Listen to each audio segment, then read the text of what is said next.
Class 10 exercise 5.2 का उदाहरण है 3।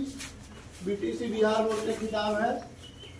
उदाहरण 3 में कह रहा है कि एमपी है कोई 2, 7, 12 ...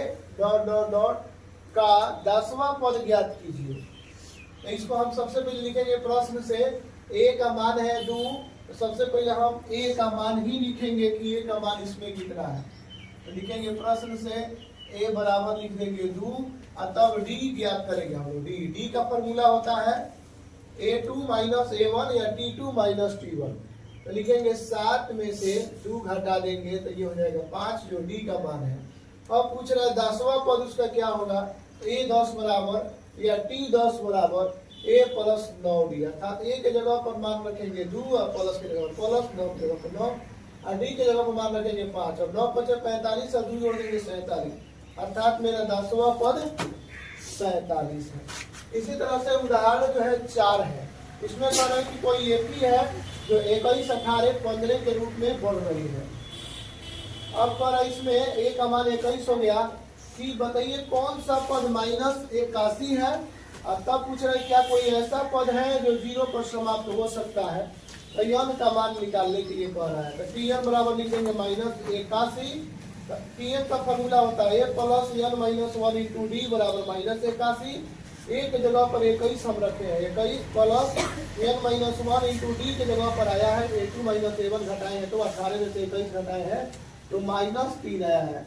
माइनस प्लस घटता है, बड़ा वाला साइन उतरता है। तो इसीलिए हम जब 18 में से -21 को घटाए हैं तो -3 आया है। यहाँ पर डी के जगह पर -3 रखेंगे। अब प्लस 21 को जब बराबर के उधर भेजेंगे तो -81 -21 दोनों को जोड़ेंगे तो हो जाएगा -102। 1 1 2 और 2 10। अब गुने -3 है, गुना है तो इधर जाएगा तो भागा हो जाएगा। तो इधर भागा कर देंगे 3 से, 3 3 9 और 3 4 12। तो ये हो गया 34 और प्लस 1, अर्थात n -1 है तो उधर जाके प्लस हो गया है 34 और 1 35, अर्थात n का मान 35वां पद जो है ना वो -81 है। उसी तरह से इसमें Tn बराबर पूछ रहा है क्या कोई ऐसा पद है जो 0 पर समाप्त हो सकता है। तो अगर n का मान इसमें निकल गया, अगर n का मान फ्रैक्शन में आ रहा है 0 1 2 3 4 में, तब तो समझा जाएगा उसका पद है और नहीं है तो समझा जाएगा नहीं है। अगर फ्रैक्शन में आएगा तब दशमलव में आएगा, फ्रैक्शन में आएगा तब समझा जाएगा कि Tn का कोई ऐसा मान नहीं है जो 0 पर समाप्त होता हो।